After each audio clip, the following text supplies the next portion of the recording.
लोकसभा चुनाव के पहले सीएम योगी आदित्यनाथ का बड़ा बयान, बोले राम मंदिर की तरह वापस लेंगे बाकी विरासत, सनातन की गरिमा से समझौता नहीं। झांसी में सड़क हादसा, कार और मिनी ट्रक की टक्कर, दूल्हे समेत 4 लोग जिंदा जले।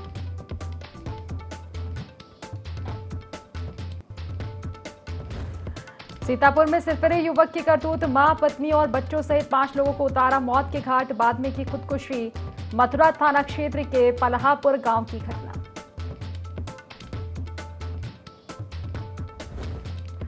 अलीगढ़ के कस्बा जवां में शादी समारोह के दौरान विवाद, घराती और बारातियों में जमकर चले लाठी डंडे, 7 लोग घायल, 4 गंभीर।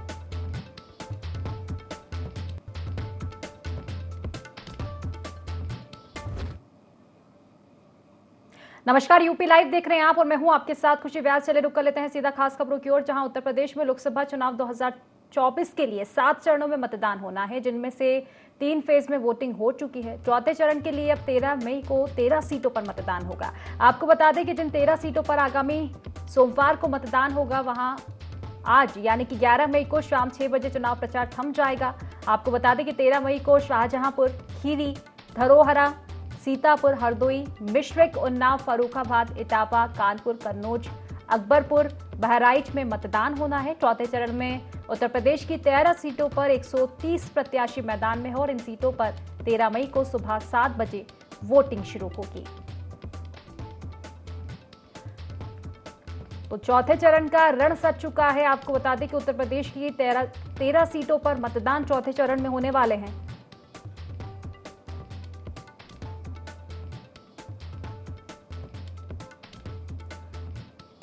चलिए विस्तार से चर्चा करेंगे। अश्वनी हमारे साथ जुड़ चुके हैं फोन लाइन पर। अश्वनी, चौथे चरण का जो रण है वो सज चुका है। आपको बता, अब देखा जाए तो 13 सीटों पर ये रण सजा है, प्रत्याशी मैदान में है, क्या कुछ तैयारी देखने को मिल रही है? जी देखिए, लोकसभा चुनाव का प्रचार प्रसार आज शाम से थम जाएगा चौथे चरण में। कल नहीं, परसों 13 मई को वोटिंग होनी है, जिसको लेकर 130 प्रत्याशी 10 सीटों पर हैं। जिसमें अगर बात की जाए तो उत्तर प्रदेश में बहराइच, धरौरा और इटावा, अकबरपुर और साथ में खीरी, फर्रुखाबाद, कन्नौज, हरदोई, उन्नाव, मिश्रिक, कानपुर, सीतापुर, शाहजहांपुर आदि सीटें हैं। अगर बात की जाए तो लगभग 130 उम्मीदवार हैं। सबसे ज्यादा जो उम्मीदवार हैं, सबसे खास बात आपको बता दें कि कन्नौज में है। लगभग 15 उम्मीदवार हैं जो कि अपनी किस्मत का आजमा रहे हैं। ऐसे में बात की जाए तो अखिलेश यादव खुद कन्नौज से चुनाव लड़ रहे हैं। ऐसे में वो हॉट सीट मानी जा रही है। और अगर बात की जाए तो सुरक्षा व्यवस्थाओं की पूरी तरीके से बिल्कुल अश्विनी, अगर देखा जाए मतदान को लेकर क्या कुछ तैयारियां दिख रही है चौथे चरण के पहले की भी अगर हम बात करें तो, क्योंकि पिछली बार देखा था हमने कि वोटिंग परसेंटेज कम हुआ, तो इस बार मतदाताओं को जागरूक करने के लिए क्या कुछ व्यवस्था और बूथों पर क्या कुछ व्यवस्था मतदाताओं के लिए की गई है? देखिए, आपको बता दें कि लगातार गर्मी में चुनाव हो रहे हैं, चाहे वो पहले चरण का रहा हो, दूसरे और तीसरे रहा हो। ऐसे में देखा गया है कि वोटिंग परसेंटेज कहीं ना कहीं कम रहा है। इसको लेकर प्रशासन की तरफ से पूरी व्यवस्थाएं की गई हैं। पानी आदि की व्यवस्थाएं भी बूथों पर की गई हैं। लगातार जो मॉडल बूथ बनाए गए हैं उनमें सुरक्षा व्यवस्था व उनको साज सज्जा का विशेष ध्यान दिया गया है। ऐसे में देखा जा रहा है कि टेंट का यूज किया जा रहा है कई बूथों पर, जिसमें लोग लाइन लगाते हैं तो उनको दिक्कतें ना हो और लोग पहुंचकर अपने मत का प्रयोग कर सके।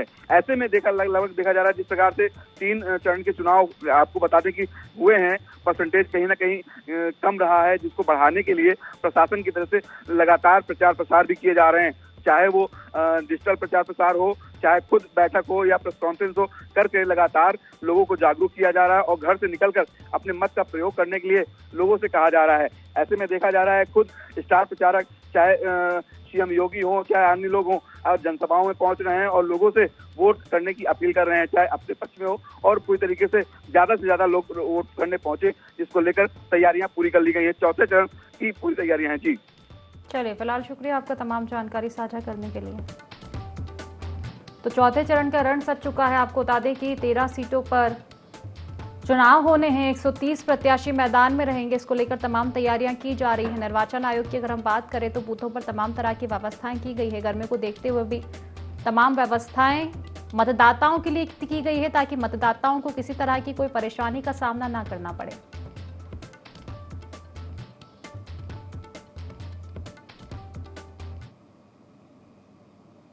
यूपी के सीतापुर जनपद के रामपुर मथुरा थाना क्षेत्र में 5 लोगों की हत्या से सनसनी फैल गई।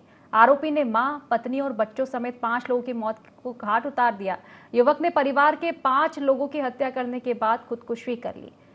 इस दिल दहला देने वाली वारदात से इलाके में सनसनी फैल गई। शख्स ने पहले अपने बच्चों को छत से नीचे फेंका, फिर मां और अपनी पत्नी के सिर पर हथौड़ी मारकर उनकी हत्या कर दी। उसके बाद खुद को गोली मार ली। युवक नशे का आदी था और नशे की हालत में ही उसने हत्या की वारदात को अंजाम दिया।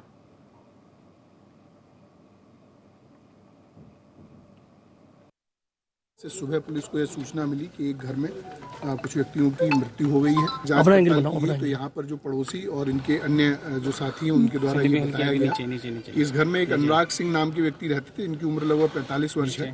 ये शराब के सेवन व अन्य व्यसनों के आदी थे, ऐसा बताया गया है। फिर रात में इनका अपने परिवार के साथ झगड़ा हो रहा था। उसी क्रम में इन्होंने अपने परिवार में अपनी माँ, अपनी पत्नी जिनकी उम्र लगभग 40 वर्ष है और 3 बच्चे जिनकी उम्र लगभग 12, 9 और 6 साल की है, इन 5 लोगों का मर्डर किया और उसके बाद में खुद को गोली मार ली। पुलिस के द्वारा मौके से जो वेपन है, तमंचा है एक देसी, वो बरामद किया गया है। एक हथौड़ा बरामद किया गया है। इन सभी लोगों के शवों को पंचनामा पोस्टमार्टम की कार्रवाई के लिए भेजा गया है। चलिए झांसी से आपको खबर बता दें, जहां सड़क हादसे में 4 लोगों की मौत हुई है। कार और मिनी ट्रक में भीषण टक्कर हुई। टक्कर के बाद दोनों गाड़ियों में आग लग गई। आग में दूल्हा समेत 4 लोग जिंदा भी जल गए। तो झांसी से ये बड़ी खबर हम आप तक पहुंचा रहे हैं। सड़क हादसा हुआ है और इस हादसे में 4 लोगों की मौत हुई। कार और मिनी ट्रक में भीषण टक्कर हुई है। आपको बता दें कि टक्कर के बाद दोनों गाड़ियों में भीषण आग लग गई। आग में दूल्हा समेत 4 लोग जिंदा जले हैं। तो दर्दनाक सड़क हादसा सामने आ रहा है, जहां दूल्हा ही सड़क हादसे का शिकार हो गया, मौत हो गई। कार और मिनी ट्रक में दरअसल टक्कर हुई थी ये, और टक्कर के बाद दोनों ही गाड़ियों में आग लग गई। दूल्हा समेत 4 लोग जिंदा जल गए।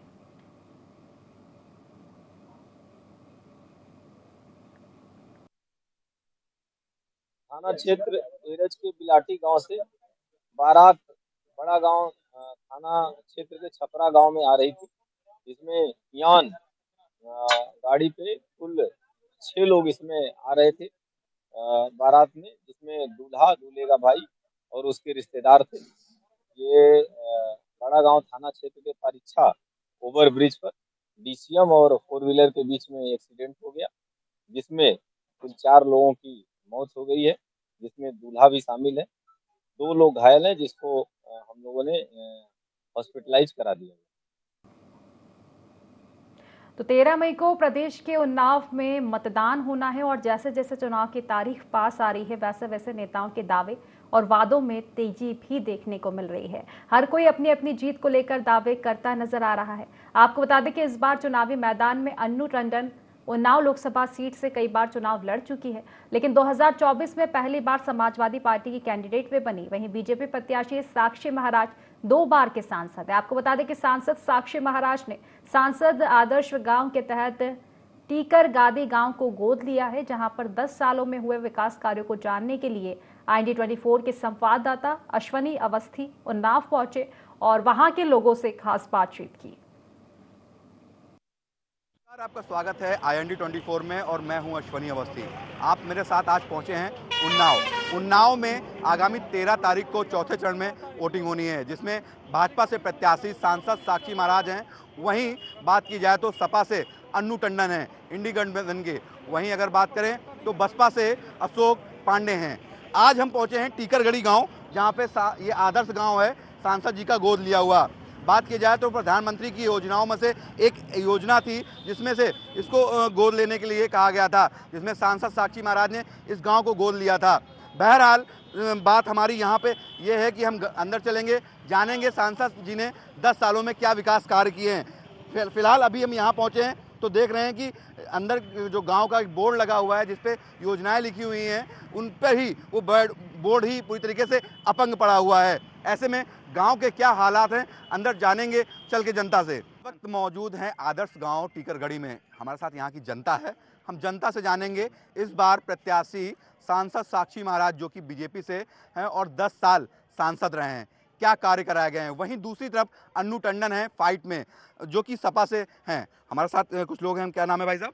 भूम सिंह राजपूत। भूम सिंह राजपूत, किसको जिता रहे हैं इस बार? हमारे तो भैया वो भाजपा पार्टी जिंदाबाद। वो पार्टी कौन सी? भाजपा पार्टी। भाजपा पार्टी। माननीय सांसद साक्षी महाराज जी। प्रत्याशी कौन है?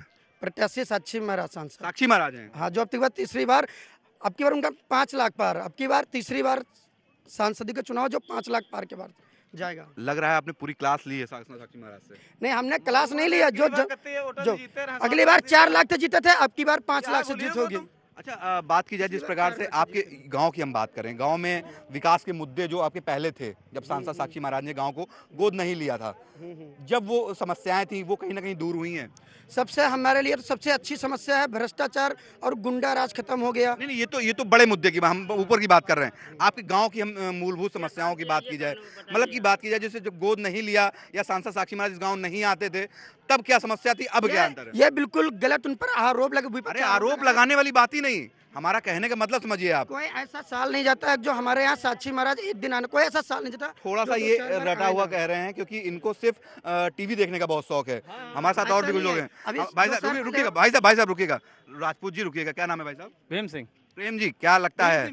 भीम सिंह आपका भी नाम है? हाँ, आप भीम सिंह और आपके भूम सिंह एंड भीम सिंह। हमारे साथ भूम सिंह और भीम सिंह हैं, जो कि एक सपा से और अगर बात की जाए दूसरा एक बीजेपी से हैं। और सबसे बड़ी बात, दोनों भाई हैं, ठीक है, और सभी अपने आपस में भाई हैं। मगर भूम सिंह जी ये बताइए, इस बार सांसद साक्षी महाराज को कितने वोट देने वाले हैं, कैसे क्या जीत होने वाली है? फिगर बिल्कुल -0 है। ऐसा क्यों?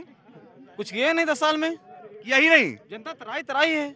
ये तो भाई आपके कुछ और पहले स्वर्ग था नहीं हमारे यहाँ, जो 8 साल पहले स्वर्ग था। आप पूछ लें इनसे क्या जितनी ये तो कह रहे हैं कि इन्होंने जीरो टॉलरेंस। दिन लाइट नहीं आती थी, एक दिन लाइट चली जाती, सिर्फ शहरों में लाइट आती थी। देखो अब मुद्दे पे आए। आज तो 2400 घंटा लाइट लो, 2400 घंटा, और इतने गड्ढा रहे गाँव जाए होती रहे, चरपहिया ट्रैक्टर जाती रहे। अब तो क्या तुम चाहे जितना समय खरंजा का नाम निशान खत्म, सब डामर रोड RCC, आप जमीन पर चल के देख लीजिए। ये प्रूफ हो चुका है कि दोनों लोग भाई हैं। जब एक लोग से पूछा तो दूसरों ने बिल्कुल खुल के जवाब दिया। सरकारी समरसेबुल हुई है, सब भाजपा में हुई है, चाहे हर गली में, जिसके पास 1.5 बीघा जमीन उसके खेत में समरसेबुल है सरकारी। नहीं 15 साल 8 साल पहले लाइट नहीं आ रही थी, 5 साल कांग्रेस ने कितनी तरक्की कर दी, और सपा ने जितनी टॉप रोड है गांव देख लो, कोई भी ऐसा गांव नहीं जहां पर तुमको डामर रोड न मिले। हालांकि हम उन्हें ये गलत नहीं कहते हैं कि वो गलत है, उन्होंने भी अपना जो चलाया वो बढ़िया कार्यक्रम चलाया। तो सांसद साक्षी महाराज ने कहीं ना कहीं काम किए हैं और विकास कार्य किए हैं। तो देखिए, पांडे जी थे, इन्होंने साफ तौर से कहा कि भारतीय जनता पार्टी के प्रत्याशी सांसद साक्षी महाराज जो कि यहाँ से हैं और इस गांव को गोद भी उन्होंने लिया था और उन्होंने विकास कार्य भी किए हैं। ये तो जनता है, जनता किसको किस ओर जाती है और किसकी जीत होती है, ये तो आने वाला वक्त ही बताएगा 4 जून को।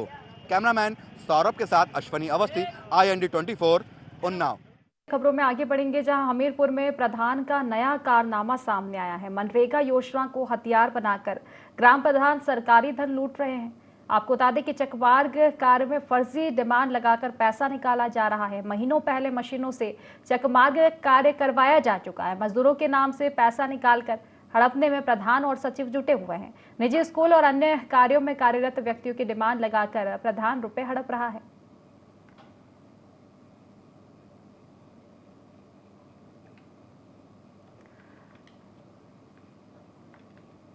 तो देखिए, ग्राम प्रधान सरकारी धन को लूट रहा है। हमीरपुर से ये पूरा मामला सामने आ रहा है। मनरेगा योजना को हथियार बनाया जा रहा है। ग्राम प्रधान मनरेगा योजना के तहत सरकारी खजाने को लूटता हुआ नजर आ रहा है। चकमार्ग कार्य में फर्जी डिमांड लगाकर पैसा निकाला गया है। महीनों पहले आपको बता दें कि मशीनों से चकमार्ग कार्य करवाया जा चुका है। मजदूरों के नाम से पैसा निकालकर प्रधान और सचिव ने फर्जीवाड़ा किया है। निजी स्कूल और अन्य कार्यों में कार्यरत व्यक्तियों की डिमांड लगाकर प्रधान लगातार रुपए हड़प रहे हैं। तो एक बड़े फर्जीवाड़े का जो मामला है वो सामने आ रहा है। मजदूरों का पैसा हड़पा जा रहा है। चलिए विस्तार से चर्चा करेंगे। सत्यम हमारे साथ जुड़ चुके हैं फोन लाइन पर। सत्यम, ग्राम प्रधान के फर्जीवाड़े का मामला सामने आ रहा है, सरकारी धन को लूट रहे हैं मनरेगा के नाम पर।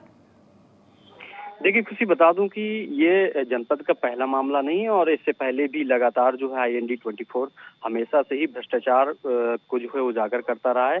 उसी के क्रम में मैं आपको बता दूं कि ये जो पूरा मामला है वो सुमेरपुर विकास खंड क्षेत्र के मवईजार का है, जहां पर आप देख भी सकती हैं, विजुअल भी बयां कर रहे हैं कि साफ तौर से जो ग्रामीण है वो भी इस बात की गवाही दे रहे हैं कि यहाँ पर धरातल पर फिलहाल मौजूदगी में कोई काम नहीं चल रहा है। लेकिन अगर मैं कागजों की बात करूं तो निश्चित तौर से वो विजुअल भी अभी स्क्रीन पर चल रहे हैं, जिसमें साफ तौर से देखा जा सकता है कि लगातार सैकड़ों की संख्या पर डिमांड लगाई गई है, जिसके बाद में जो सरकारी बजट है उसका कहीं ना कहीं बंदरबाट किया जा रहा है। साफ तौर से ये कहना गलत नहीं होगा कि मुख्यमंत्री योगी आदित्यनाथ की जो जीरो टॉलरेंस नीति है उसको कहीं ना कहीं आके जो जिम्मेदार अधिकारी हैं, ग्राम प्रधान है, सचिव है, वो कहीं ना कहीं पलीता लगाते हुए नजर आ रहे हैं। जी चलिए, फिलहाल शुक्रिया आपका तमाम जानकारी साझा करने के लिए।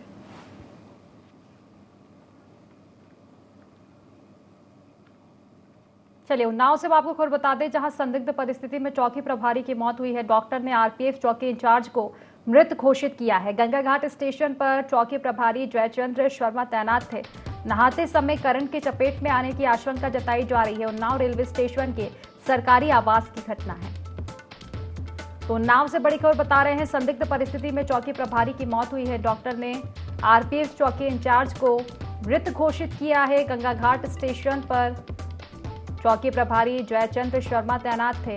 नहाते समय हादसा हुआ, करंट की चपेट में आ गए।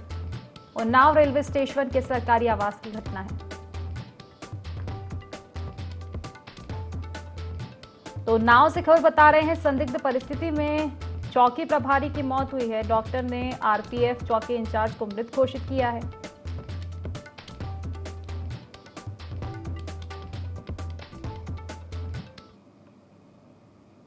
कुशीनगर में दबंगों ने बुजुर्ग को पीट कर मौत के घाट उतार दिया। घायल व्यक्ति की इलाज के दौरान मौत भी हो गई है। आपको बता दें कि मारपीट में बीच बचाव करने गए परिवार के अन्य सदस्यों को भी दबंगों ने बेरहमी से पीटा। एक का गोरखपुर मेडिकल कॉलेज में इलाज चल रहा है। थाने पर शव रखकर इस दौरान परिजनों ने जमकर हंगामा किया, विरोध प्रदर्शन किया और लगातार कार्रवाई की मांग पर अड़े रहे। फिलहाल आरोपियों के खिलाफ मुकदमा दर्ज कर गिरफ्तारी के लिए पुलिस टीम जुट चुकी है।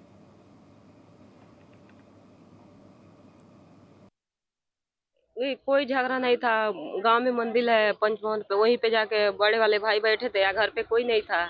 हम लोग केवल लेडीज थे और वहीं पे कहा है कि सपा को वोट देना है, तो भैया बोले हैं कहा सपा को, भाजपा कह रहा है तो भाजपा को देंगे। तो कहा गाली उली दे के कह रहा है काहे वो के देंगे, हम जे के कहे वो के देंगे, शंभू चौधरी। तो वहीं पर मतलब गाड़ी रजा हुआ है, मारपीट आपस में किए हैं। उसके बाद से दरवाजे पे लाठी भाला सब लेके आए हैं। अभी हम लोग थाने में हैं, हम लोग बस मदद मांग रहे हैं कि हाँ हम लोग का वहीं पे इतना मारा गया है कि वहीं पे मेरे पापा का मौत हो गया है। लेकिन हम लोग केवल आश्रय में घूम रहे हैं कि हाँ कुछ हो जाए तो मेरे पापा बच जाए। थाना नेबुआ नवरंगिया अंतर्गत ग्राम बगपरना में कल दिनांक 10 मई को शंभू चौधरी व अखिलेश पाठक के बीच आपसी कहासुनी व विवाद में मारपीट की घटना कारित हुई, जिसमें घायल राधेश्याम पाठक की दौरान इलाज मृत्यु हो गई। प्रकरण में थाना स्थानीय पर सुसंगत धाराओं में अभियोग पंजीकृत किया जा चुका है तथा अभियुक्त गणों की अतिशीघ्र गिरफ्तारी हेतु 4 टीमें गठित की गई हैं।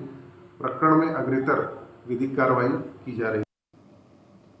अलीगढ़ के कस्बा जवा में शादी समारोह के दौरान घराती और बारातियों में डांस को लेकर विवाद हो गया। विवाद इतना बड़ा कि दोनों पक्षों में जमकर लाठी डंडे और पथराव हो गया, जिसमें 7 लोग घायल हुए हैं। घायलों में 4 लोग गंभीर रूप से घायल बताए जा रहे हैं। फिलहाल पुलिस मामले की जांच पड़ताल में जुट चुकी है।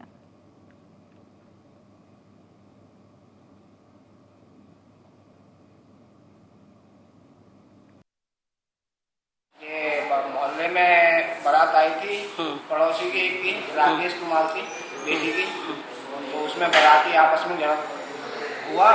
तो इसको पता नहीं कि कैसे पकड़ लिया, इसको कैसे मारा कैसे नहीं मारा। हमने भाग के गए तो हमने देखा है तो मेरा बेटा नीचे पड़ा हुआ था, खून में लदबदा पड़ा था। ये कन्नौज के मानपुर रोड अंडरपास के पास सड़क हादसा हो गया, जहां मवेशियों के सामने आ जाने से बाइक डिवाइडर से टकरा गई, जिसमें बाइक सवार 2 युवकों की मौत हुई है। तो एक बार फिर से सड़क हादसे की खबर हम आप तक पहुंचा रहे हैं। कन्नौज से मानपुर रोड पर अंडरपास के पास ये सड़क हादसा हुआ। मवेशियों के सामने आ जाने से बाइक डिवाइडर से टकरा गई, जिससे बाइक सवार 2 युवकों की मौत हुई है।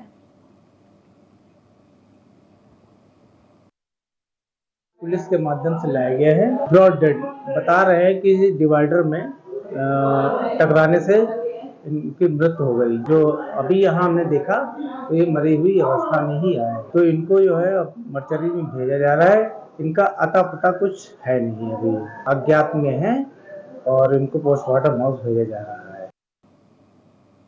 अमरोहा जनपद के थाना आदमपुर में खेल में 1 साल की बच्ची ने मुंह में कांच डाल लिया और गले में फंस गया, जिससे मासूम को सांस लेने में दिक्कत होने लगी।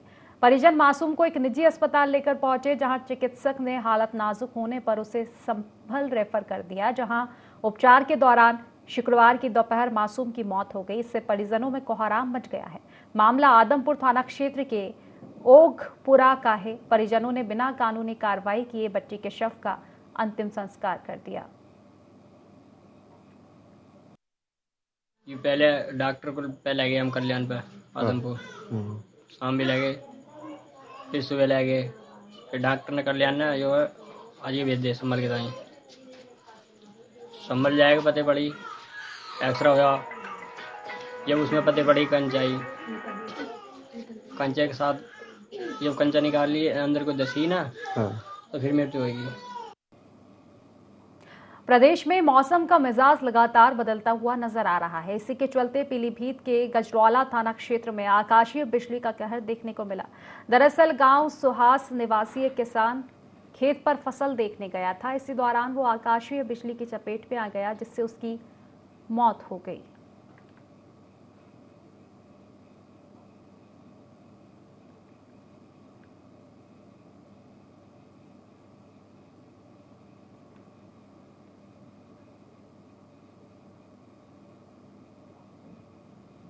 उत्तर प्रदेश के सीएम योगी आदित्यनाथ उन्नाव के दौरे पर रहे, जहां उन्होंने भाजपा प्रत्याशी साक्षी महाराज के समर्थन में रामलीला मैदान में एक जनसभा को संबोधित किया, जिसमें उन्होंने जमकर समाजवादी पार्टी पर निशाना साधा।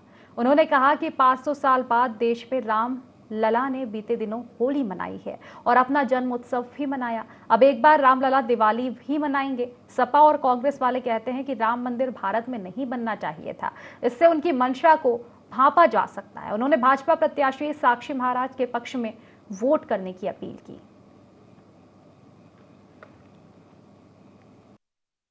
पहली बार अयोध्या में रामलला ने होली भी खेली है, रामलला ने अपना जन्मोत्सव भी मनाया है और 500 वर्षों के बाद रामलला अयोध्या में दीपावली भी मनाएंगे।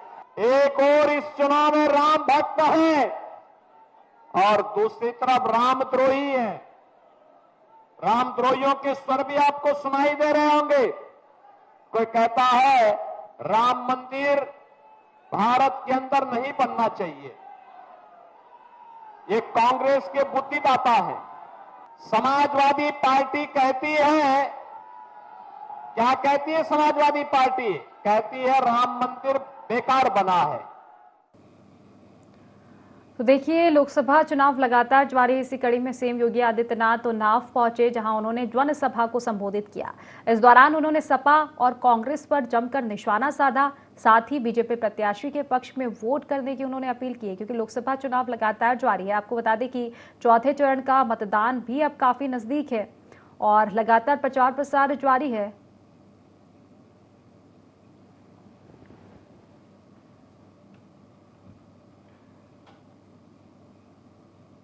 झांसी ललितपुर लोकसभा सीट पर 5वें चरण में 20 मई को होने वाले मतदान को लेकर चुनावी पारा चढ़ने लगा है।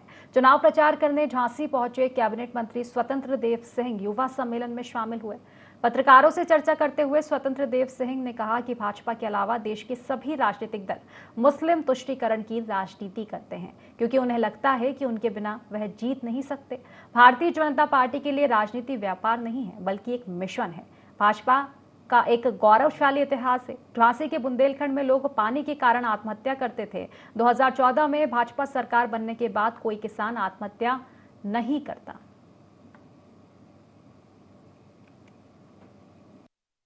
देश के अंदर जितने भी राजनीतिक दल हैं, भारतीय जनता पार्टी को छोड़कर मुस्लिम तुष्टीकरण की राजनीति करते हैं।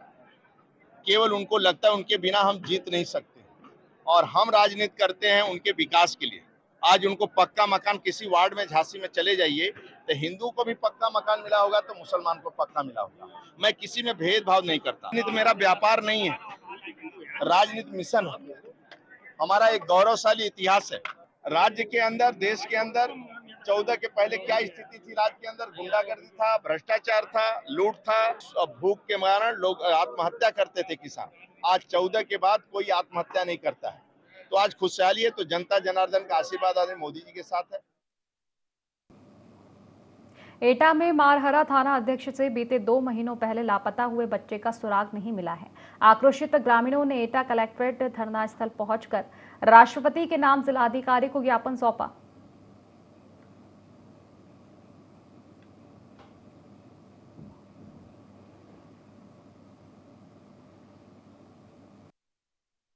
मारहरा थाने के पास गांव समसपुर है। जयेश नाम का बेटा ओमकार सिंह का 21 मार्च से अपहरण हुआ है। आज तक पुलिस खाली हाथ है, कोई संतोषजनक जवाब नहीं दे पा रही है।